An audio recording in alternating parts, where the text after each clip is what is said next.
Muy buenos días, tardes y noches, compañeros y profesor. El día de hoy, mi compañero Víctor Ardila y yo, José Velázquez, les hablaremos sobre las agallas, o más precisamente, los organismos inductores a las agallas. Bueno, primero que todo, ¿qué son las agallas? Bien, las agallas, o también conocidas como cecidias, son modificaciones que presentan las células de una planta, principalmente una angiosperma. Modificaciones morfológicas y fisiológicas que se pueden observar en todas las estructuras de las plantas, desde la raíz hasta flores o frutos, a consecuencia de un estímulo del desarrollo de un organismo, en su interior fitopatológicos o agentes infecciosos para las plantas. Las agallas se pueden clasificar de muchas maneras. Una de ellas es a partir del agente infeccioso que la está atacando. En esta encontramos dos tipos, cecidófitos y cecidozoos. Empecemos con los cecidófitos, o también llamados fitocecidias. Según la etimología de la palabra, agallas producidas por plantas. Aún así, aquí se suelen colocar a los grupos biológicos que no pertenecen al reino animal, como las bacterias, los hongos y los virus. Comencemos con las bacterias. Entre las bacterias encontramos una en particular, la Agrobacterium tumefaciens, de la familia Rhizobiaceae. Este organismo fitopatológico es conocido por provocar la enfermedad de corona de agallas, que es una enfermedad que puede afectar a más de 80 familias distintas de plantas. Los síntomas están asociados al crecimiento tumoral de agallas en la base de los tallos y troncos. El método de dispersión de esta bacteria es por el sustrato, por lo que es muy infeccioso.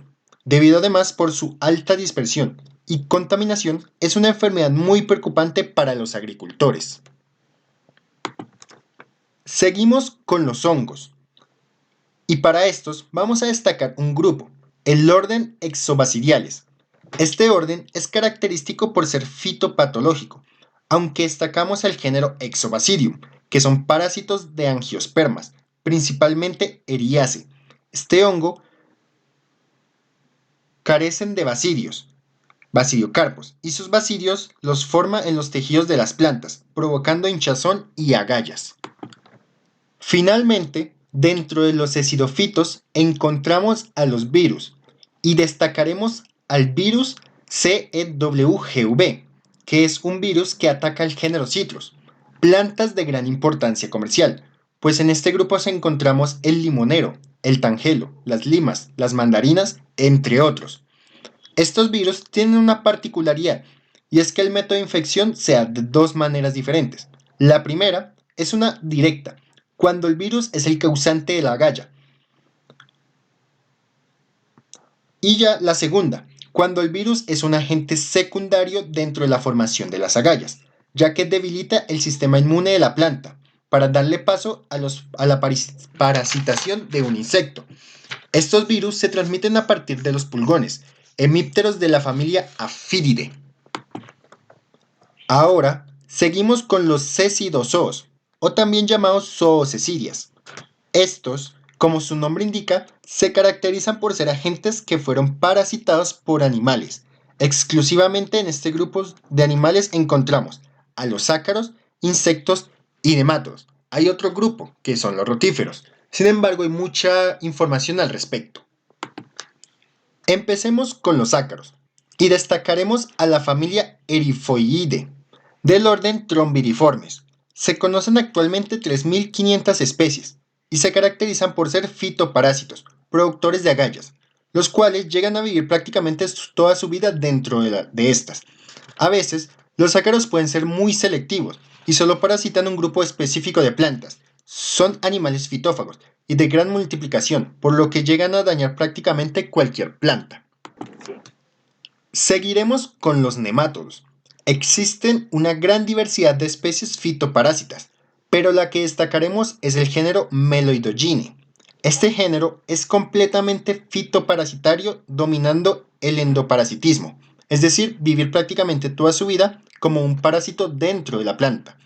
Los tumores los ocasionan en las raíces de las plantas y son muy rápidos en la multiplicación. En resumen, son el terror de los cultivadores de papa y yuca. Finalmente encontramos a los insectos. Este grupo es el más abundante en cuanto a agentes infecciosos de plantas. Se caracterizan por un estímulo, ya sea a partir de los fluidos que inyectan los insectos al depositar los huevos, o por secreciones de saliva por parte de las larvas durante la alimentación. En este inmenso grupo de artrópodos podríamos hablar de coleópteros, lepidópteros, tisanópteros, etc. Pero el día de hoy hablaremos de los tres más particulares y abundantes. Estos tres son los dípteros, los himenópteros y los hemípteros. Entre los primeros, en donde encontramos es la mayor diversidad de agentes fitopatológicos, con 4.000 especies, repartidas en varias familias. Entre los himenópteros, que también tienen bastantes agentes fitopatológicos, aunque se destaca es principalmente la familia Cynipidae, o avispas de las agallas. Y finalmente, en los hemípteros, la familia Aphididae, sí, la misma que transporta el virus cítrico, es la causante de las agallas más diversas entre hemípteros. Debido a la gran diversidad de insectos fitopatológicos que hay, también existe una gran diversidad con respecto a las agallas y las formas que éstas llegan a presentar, por lo que existe una gran diversidad en estas formas. La familia Cynipidae de los himenópteros son la que mayor diversidad morfológica presenta a la hora de que las larvas construyen sus nidos dentro de las plantas. Como podemos apreciar, llegan a ser himenópteros de un pequeño tamaño. Bueno, otra manera de clasificar a las agallas es por medio de la estructura morfológica de la agalla, disposición, forma y nivel de tejidos. Encontramos así dos categorías, la primera los histioides y la segunda los organoides. Las agallas histioides se caracterizan por ser agallas de proliferación celular a partir de hipertrofia e hiperplasia, y esta a su vez se divide en dos subcategorías, las prosoplasmáticas, que a veces también pueden ser llamadas prosoplásmicas, son agallas con una forma, estructura y diferenciación de los tejidos bien marcada y definida, destacando la complejidad de sus tejidos, frecuentemente con características asociadas exclusivamente de las agallas a las que provienen. Estos suicidios son mayormente causados por animales, por lo que se trata de zoocidios. El segundo son los cataplasmáticas, que también pueden ser llamadas cataplásmicas o cataplasmámicas con K. Estos presentan un nivel de forma, tamaño y crecimiento irregulares, además que los tejidos no están bien marcados. Los agentes fitopatológicos comunes son bacterias, hongos y algunos tipos de insectos. Ejemplo de este es la corona de agallas del Agrobacterium tumefaciens. Y seguimos con las organoides, que como su nombre indica, son agallas que produjeron a partir del crecimiento normal en órganos. Los agentes infecciosos relacionados a este patógenos son cecidofitos, y es muy raro encontrarlas. Es más común encontrar fases intermediarias, organoides e histioides. Ya finalmente, otra manera de clasificar a las agallas es a partir de sus etapas de crecimiento. Se podrían resumir así en tres categorías: oviposición o crecimiento, que es la primera etapa donde se produce la infección, y es un proceso continuo de división y diferenciación celular. Todo depende del agente infeccioso. Segundo, maduración, que es la formación de tejidos nutritivos alrededor de la cámara interna. Algunas células unen tejidos vasculares de la agalla a la planta y poco a poco se genera tejido esclerenquimático. Finalmente, la dehiscencia, y es la etapa final del proceso de maduración de la agalla y donde hay mayores cambios fisiológicos y químicos. Y bueno, ya para terminar de hablar de agallas, vamos a hablar de su registro fósil.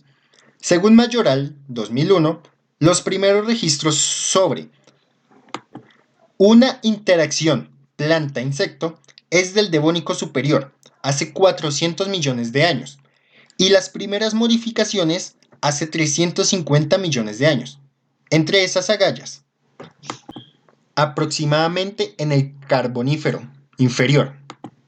No es sino hasta el Cretácico superior y prácticamente al final de la gran extinción masiva de los dinosaurios, era mesozoica, hace 66 millones de años atrás, que empezamos a ver una mayor riqueza de agallas en angiospermas, únicamente. De igual manera, los primeros insectos causantes de agallas eran himenópteros, del suborden Symphita. Entonces, como conclusión, podremos decir, las agallas pueden no afectar de manera crítica la mayoría de las veces, sin embargo, estas generan un gasto energético en la planta. Segundo, algunas agallas se pueden generar a los haces vasculares, lo que genera inconvenientes en el transporte de nutrientes. Y tercero, las agallas en las hojas disminuyen el área fotosintética de las plantas. Muchísimas gracias.